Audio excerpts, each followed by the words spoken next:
Hello les amis, j'espère que vous allez bien. Je vous retrouve en ce vendredi matin, il fait un soleil magnifique et j'ai décidé de papoter un petit peu avec vous sur un thème que j'aime beaucoup, vous me connaissez, les finances, l'argent, l'économie, l'épargne, etc. Donc ce matin, en fait, dans mes suggestions sur YouTube, j'ai eu une vidéo sur le mouvement FIRE. Alors je ne sais pas si vous avez entendu parler de ce mouvement-là, ça se développe de plus en plus en France, ça vient... Alors, je vous préviens, il y a Nathan qui est pas loin, donc il risque de parler un petit peu, donc il y aura un petit peu de bruit. C'est pas grave, la mouche, elle vole, mon cœur. On la laisse tranquille. Il y a une mouche. Voilà. Et en fait, c'est un mouvement dont l'objectif, en gros, est de partir à la retraite le plus tôt possible, en tout cas de manière anticipée. Donc... j'ai regardé pas mal de vidéos là-dessus et je voulais vous donner un petit peu mon avis sur ce mouvement-là, papoter avec vous, puis en parler tout simplement parce que c'est pas forcément connu du grand public. Donc c'est un mouvement qui vient à la base des États, qui a été créé, je crois, il me semble, aux États-Unis.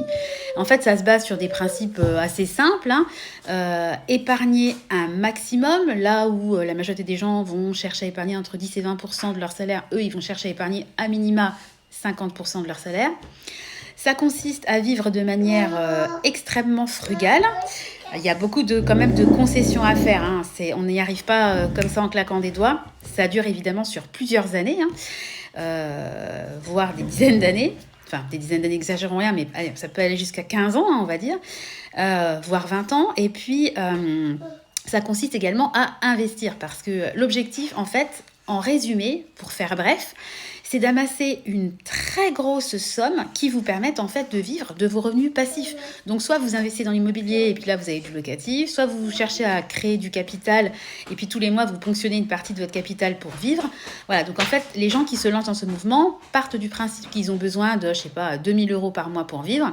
Ils font un calcul très simple, ils multiplient par X années et puis ils se disent, il faut que j'atteigne 500 000 € de capital, 1 million d'euros de capital. Enfin, les sommes augmentent assez vite parce qu'on ne se rend pas compte des dépenses de notre quotidien, mais ça représente quand même beaucoup d'argent. Et eux, ils se disent, on est dans une société hyper consommatrice, on n'a pas forcément besoin, c'est vrai, moi la première, j'achète des trucs sur Temu, je me suis fait un petit plaisir avec la boîte Beautiful Box, ça m'a fait extrêmement plaisir, je suis très contente de tester de nouveaux produits, mais en réalité, je n'ai pas un besoin absolu d'avoir de nouveaux produits de beauté. Je pourrais très bien me dire, j'achète un savon de Marseille, un savon d'Alep, du lait, de l'huile de coco pour hydrater mes cheveux, hydrater ma peau, me démaquiller. Il y a des produits qui peuvent être utilisés de diverses façons. Et puis, je m'en sors très bien. Après, c'est mon mode de consommation. Le leur est complètement différent. Et je le respecte tout à fait. Et moi, quand je regarde ces vidéos-là, parce que moi, je ne suis pas du tout là-dedans, même si tous les mois, je me donne des objectifs d'épargne, je place sur plein de comptes, j'anticipe les études de mes enfants, j'essaie d'anticiper un maximum de choses et puis de mettre le maximum d'argent de côté. Mais ce n'est pas pour autant que je ne vais pas me faire des plaisirs dans mon quotidien. Vous le savez, je vous fais souvent des hauls. J'ai une épargne qui est dédiée sur mes autres dépenses, comme j'aime bien les appeler. Et puis, moi, c'est comme ça, en fait, que je trouve un équilibre parce que moi, j'aurais du mal, si vous voulez, à vivre vraiment dans le frugalisme extrême. Parce que c'est souvent ce mouvement-là attire beaucoup les jeunes. Voilà, qui n'ont pas envie de se retrouver, de travailler 45 balais et puis de se retrouver en retraite à 70 piges, ce que je peux comprendre. Et en fait, ils se disent, voilà, je vais mettre un énorme coup de collier pendant des années au niveau job. Ils essaient de se créer des sources de revenus différentes parce que si vous comptez que sur votre salaire et vous gagnez le SMIC, ça va s'avérer très compliqué.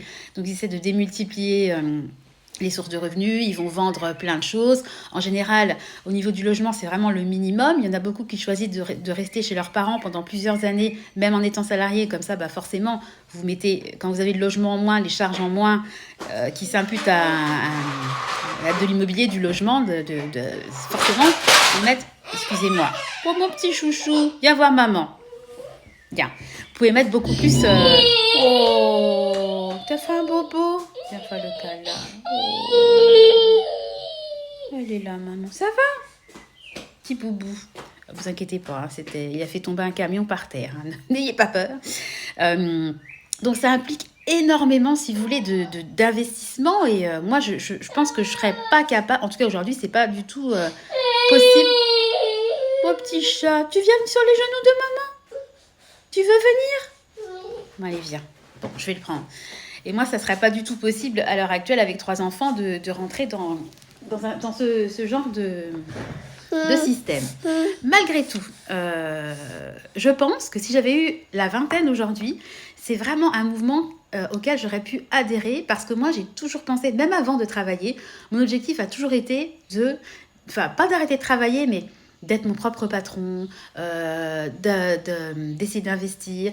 Mon objectif était quand même la liberté financière. Pour moi, la liberté financière, même si on loue des appartements, c'est pas ne rien faire, parce que ça implique de faire les annonces, les états des lieux d'entrée, de sortie, de gérer les problèmes.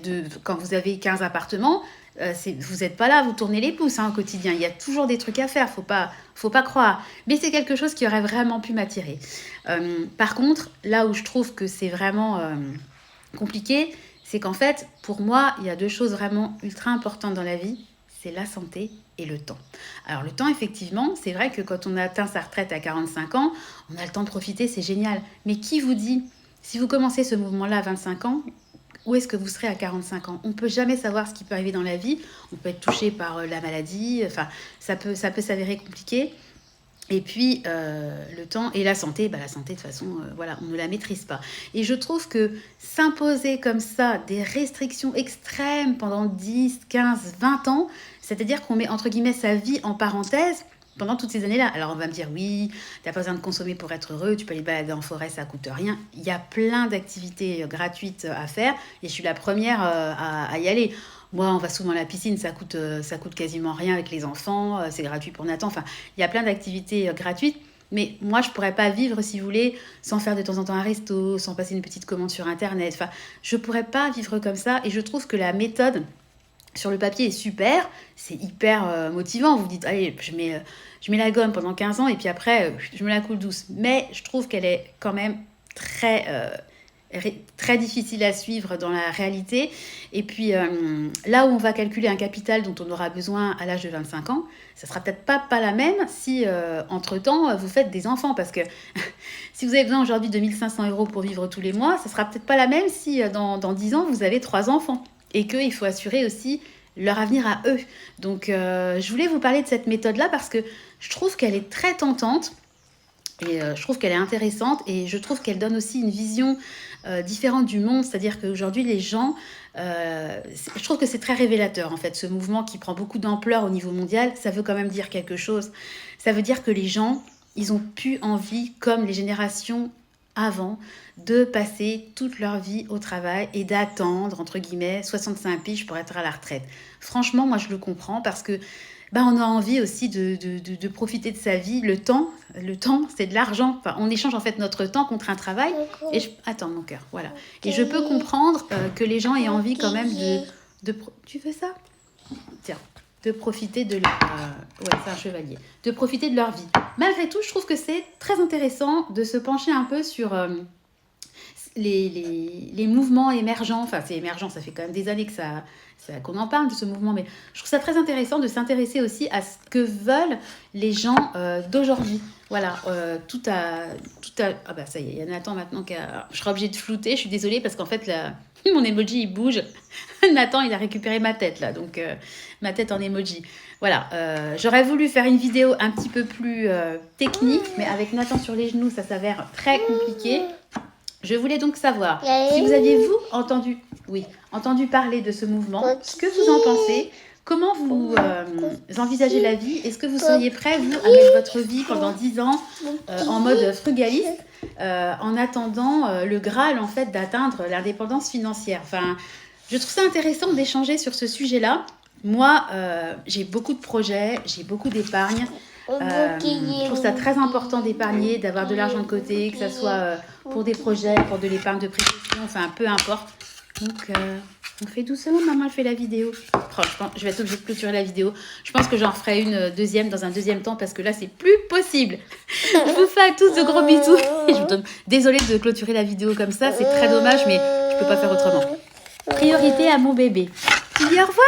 Au revoir. Au revoir. Bon, on vous dit au revoir. Allez, passez une belle journée et à très bientôt. Bisous.